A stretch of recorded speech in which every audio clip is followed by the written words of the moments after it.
ज्ञान यज्ञ की इस अनोखी कक्षा में आपका स्वागत है। मैं हूं आरती। चलिए शुरू करते हैं आज का अध्याय। MS PowerPoint 2007 के इस अध्याय के अंतर्गत हम सीखेंगे होम टैब के अंतर्गत स्लाइड्स ब्लॉक में नई स्लाइड लाना और स्लाइड लेआउट का उपयोग करना। यह है हमारी पहली स्लाइड और इस पर हमने टाइटल और सबटाइटल इसमें दे दिया है। अब मान लीजिए आगे की स्लाइड बनाना है तो हमको नई स्लाइड की ज़रूरत पड़ेगी। जिस तरह से कि MS वर्ड में जब हमने काम किया तो आपने देखा कि उसमें हमको पेजेस मिलते हैं टेक्स्ट लिखने के लिए, और एक पेज पर काम हो जाने पर हम दूसरे पेज पर जाते हैं। MS एक्सेल में हमें वर्कशीट्स मिलती हैं और एक वर्कशीट पर काम हो गया है तो आप दूसरी वर्कशीट ले सकते हैं, उस पर काम कर सकते हैं। उसी तरह से MS PowerPoint में आपको ऐसी स्लाइड्स मिलती हैं। अब जैसे ये हमारी पहली स्लाइड है, इस पर काम हो गया, हमने टाइटल सबटाइटल डाल दिया है। अब हमको आगे काम करना है, आगे कुछ लिखना है, तो उसके लिए हमको ज़रूरत होगी नई स्लाइड की, क्योंकि MS PowerPoint में सारा काम स्लाइड्स पर होता है। तो नई स्लाइड हम कैसे लाएं ये देख लेते हैं। इसके लिए ये यहाँ पर जो न्यू स्लाइड का ऑप्शन आपको मिलता है, ये जो स्लाइड सी नज़र आ रही है, इस पर जा कर के आप क्लिक कर दें। ये देखिए, क्लिक करते से ही एक नई स्लाइड आपके सामने आ जाएगी।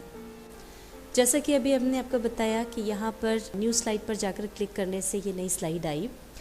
यहीं पर नीचे आप देखेंगे डाउनवर्ड एक एरो है, इस पर अगर आप क्लिक करते हैं तो ये लेआउट्स आपके सामने आ जाएंगे। यानी नई स्लाइड आप किस लेआउट में चाहते हैं, किस तरह से दर्शाना चाहते हैं, वो आप यहाँ से चुन सकते हैं। जैसे अगर आप ये चुनते हैं तो ये टाइटल स्लाइड है, इसमें ऊपर और नीचे ऐसे ये दो टाइटल आ जाएंगे। ये वाली स्लाइड अभी आप देख ही रहे हैं, यहाँ पर ऊपर टाइटल है और नीचे कंटेंट इसमें है, मतलब टेक्स्ट डालना हो या फिर आपको चार्ट या कोई भी क्लिप आर्ट कुछ भी डालना है तो वो यहाँ पर आ जाएगा। अगर आप ये लेते हैं तो इसमें यहाँ पर आपका टाइटल आ जाएगा और यहाँ पर ऊपर मेन टाइटल से जुड़ी हुई कोई भी बात अगर आपको लिखनी है तो यहाँ पर आ सकती है। किस तरह से आपको बता देते हैं। मान लीजिए आपने चुना तो यहाँ देखिए, यहाँ पर हमने टाइटल डाल दिया और अब ये यहाँ पर हमने डाल दिया बाय ज्ञान यज्ञ। तो जो भी हमारा मेन टाइटल है उससे जुड़ी हुई कोई चीज़ अगर हमको यहाँ पर डालनी हो तो वो इसके ऊपर यहाँ पर आ जाती है। जैसे आपको मान लीजिए लिखना है तुलसीदास रचित रामचरितमानस, तो उसमें हमारा मुख्य जो टाइटल है वो तो हो जाएगा रामचरितमानस, जो यहाँ पर बड़े अक्षरों में आ जाएगा, और तुलसीदास कृत या तुलसीदास रचित यहाँ पर छोटे अक्षरों में ऊपर इसमें आ जाता है। फिर अगर आपको ये ऊपर टाइटल रखना है और फिर नीचे दो अलग अलग कंटेंट्स चाहिए, चार्ट चाहिए, क्लिप आर्ट चाहिए, कुछ और भी चाहिए, तो वो ये वाला लेआउट आप ले सकते हैं। कंपैरिजन के लिए अगर आपको रखना है तो ये लेआउट आप ले सकते हैं। केवल टाइटल चाहिए हो तो ये लेआउट आप चुन सकते हैं।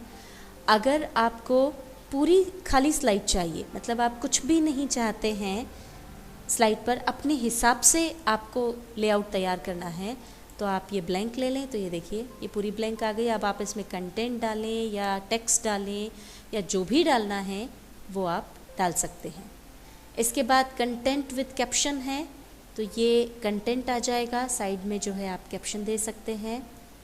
और पिक्चर विद कैप्शन है तो इस पूरी स्लाइड पर पिक्चर आ जाएगी और नीचे आप कैप्शन डाल सकते हैं। तो इस तरह से हम कोई भी लेआउट चुन सकते हैं। और अब देखिए, जो भी स्लाइड हम लेते गए वो यहाँ पर टैब्स पेन में आपको नज़र आ रही है।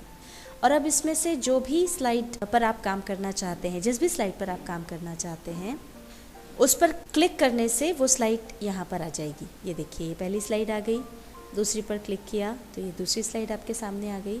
इस तरह से जो भी स्लाइड आप चुनेंगे वो आपको यहाँ पर नज़र आ जाएगी। इसके अलावा यहाँ स्क्रॉल बार दिया होता है, इससे भी ऊपर नीचे करके आप देख सकते हैं कि आपकी स्लाइड बदलती जा रही है। ये देखिए, सेकंड पर है और ऊपर गए, ये फर्स्ट आ गई। इसके अलावा आपके पास ये जो प्रीवियस स्लाइड और नेक्स्ट स्लाइड, इसके लिए दो एरोज़ हैं, इससे आप जो भी स्लाइड पैन पर आपको नज़र आ रही है उससे पहले वाली स्लाइड और उसके बाद वाली स्लाइड आप देख सकते हैं। जैसे ये पहली स्लाइड है, अब अगर आप नेक्स्ट स्लाइड पर जाते हैं तो ये दूसरी स्लाइड आपको नज़र आ गई। फिर नेक्स्ट पर जाएंगे तो उससे अगली वाली स्लाइड, ये जो तीसरी है वो आ गई। और ये है प्रीवियस पे जाएंगे तो ये देखिए सेकंड वाली आ गई। तो जिस भी स्लाइड पर आपको काम करना हो वो आप टैब्स पेन पर क्लिक करके भी चुन सकते हैं, स्क्रॉल बार से भी चुन सकते हैं, और यहाँ पर आपको प्रीवियस और नेक्स्ट स्लाइड के लिए जो एरोज़ दिए हैं वहाँ से भी चुन सकते हैं। MS PowerPoint 2007 के इस अध्याय में हमने सीखा होम टैब के अंतर्गत स्लाइड्स ब्लॉक में नई स्लाइड लाना और स्लाइड लेआउट का उपयोग करना।